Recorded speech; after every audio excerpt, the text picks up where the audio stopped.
बचपन में हम दादी नानी की कहानियां सुनकर काफी कुछ सीखते थे। उन कहानियों में हम खुद को जोड़ कभी राजा या कभी रानी बन जाते थे। आज फिर हम आपको हमारी कहानियों के माध्यम से मोहब्बत की उन गलियों में ले जाने का प्रयत्न कर रहे हैं जहां आप फिर से इमोशनल हो जाएंगे। हिंदी इमोशनल स्टोरी गूंज। कविता अपने माता पिता की बहुत लाडली थी। 3 बड़े भाइयों की बहन थी। कोई भी चीज मांगने पर उसी वक्त सामने हाजिर हो जाती। पूरे घर में रौब था उसका। पूरे परिवारों और नौकरों पर राजकुमारी की तरह हुक्म चलाती थी कविता। स्कूल में भी पूरा रौब था उसका। बड़े घर की लाडली जो थी वह। ऐसे ही उसने कॉलेज में दाखिला लिया। उसके ठाठ बाट, बड़ी गाड़ी में आना जाना, हर दिन नया फैशन देखकर हर कोई उससे दोस्ती करना चाहता था। थोड़े ही दिनों में उसके बहुत से दोस्त बन गए। पूरे कॉलेज में उसकी अपनी ही एक पहचान थी। इन दिनों उसके घर एक रिश्ता आया। खानदानी लोग थे और पापा की पुरानी जान पहचान थी उनके साथ। कविता के साथ कोई जबरदस्ती नहीं थी, पर कविता ने फिर भी हाँ कर दी, क्योंकि वह अपने परिवार से बहुत प्यार करती थी। वह जानती थी कि वह लोग उसका अच्छा ही सोचेंगे। लड़के का नाम राज था। राज काफी पढ़ा लिखा और समझदार लड़का था। ससुराल वाले भी बहुत अच्छे थे। ससुराल में कविता की जगह वैसी ही थी जैसी कि मायके में। कोई भी कार्य कविता की सलाह के बिना नहीं होता था। सबकी लाडली बहू बन गई थी वह। फिर उसके घर एक बेटे का जन्म हुआ। राहुल कविता को जान से प्यारा था। पोता पाकर ससुराल वाले तो फूले नहीं समाते थे। कविता कभी कभी सोचती कि उसकी किस्मत कितनी अच्छी है। उसका हर अपना उसे कितना प्यार करता है। चाहे जीवन में कैसा भी समय आए, मेरे अपने हमेशा मेरे साथ हैं। मैं कभी अकेली नहीं हो सकती। कितनी खुशकिस्मत हूँ मैं। पर शायद कविता की खुशियों को उसकी अपनी ही नजर लग गई थी। एक दिन वो मायके जाने की जिद कर बैठी। राज को बहुत काम था, लेकिन वो फिर भी उसे ले गया। रास्ते में उनकी गाड़ी अन्य गाड़ी से टकरा गई। कविता, राज और राहुल बहुत बुरी तरह से जख्मी हो गए। काफी दिनों के इलाज के बाद राज और राहुल तो ठीक हो गए, लेकिन कविता पूरी तरह ठीक ना हो सकी। सर पर चोट लगने के कारण वह अपनी आंखों की रोशनी खो बैठी। अब कविता की किस्मत जैसे उल्टे पांव चलने लगी। मायके वाले कुछ दिनों तक उसे मिलने आते रहे, फिर कभी कभार फोन ही करके पूछ लेते कि अब कैसी हो। धीरे धीरे ये सिलसिला भी कम हो गया।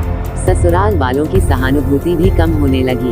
घर में किसी को पास बैठने के लिए कहती तो जवाब मिलता, बहुत काम है, अब तुम भी हाथ नहीं बंटा सकती। राज भी चिड़चिड़ा हो गया था। बस राहुल ही था उसके साथ, जिसके साथ हंसते खेलते उसका वक्त गुजरता। एक दिन कविता के हाथ से कुछ सामान गिर गया, जिसकी वजह से राहुल को हल्की सी चोट लग गई। कविता के सास ससुर ने राहुल को उससे अलग कर दिया कि कहीं उसके ना देखने की वजह से बच्चे का कोई नुकसान ना हो जाए। कविता अंदर से टूट चुकी थी। एक दिन उसने सबके सामने मायके जाने की इच्छा रखी तो राज उसे तुरंत मायके छोड़ आया, जैसे कि वह भी यही चाहता था।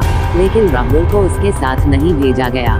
कविता कभी राहुल से दूर नहीं रही थी, पर अपनी कमी के कारण उसने ज्यादा बहस नहीं की। कविता को लगा कि वह 3-4 दिन वहां रहेगी तो थोड़ा हवा पानी बदल जाएगा, क्योंकि वह कितने दिनों से कहीं भी बाहर नहीं गई थी। घर वाले भी इतने दिनों बाद उसे देखकर कितने खुश होंगे। कविता के घर पहुंचने पर सब लोग बहुत खुश हुए। खाने में सब कुछ कविता की पसंद का ही बना था। उसने अपने मम्मी पापा और भाई भाभीओं से दिल खोलकर बातें की। उनके छोटे छोटे बच्चे भी बुआ के साथ घुल मिल गए थे। रात को सोने के वक्त जब वो कपड़े बदलने लगी तो उसे पता चला कि उसका बैग तो बहुत भरा हुआ था। वो सब समझ गई। वो बहुत उदास हो गई। कुछ दिनों तक तो सब ठीक रहा, फिर जैसे सब बदलने लगा। सबका व्यवहार बदल रहा था। वो लोग जैसे थक चुके थे उससे। सब लोग घुमा फिरा कर पूछने लगे कि राज कब आ रहा है उसे ले जाने। वह बहाना बना देती, जबकि वह जानती थी कि उस घर में अब उसके लिए कोई जगह नहीं।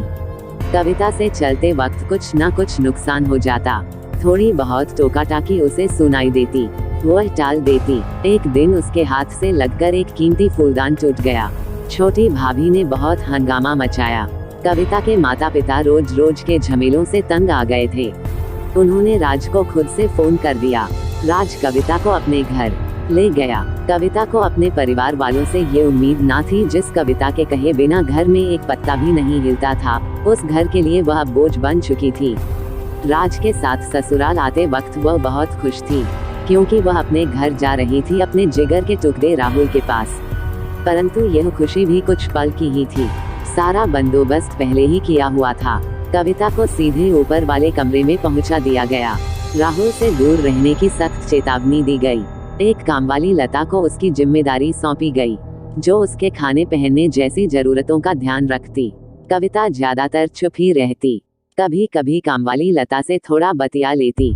उसके जरिए राहुल का पता चल जाता। सबकी लाडली बेटी और बहू सबके लिए लाडली से बोझ बन चुकी थी।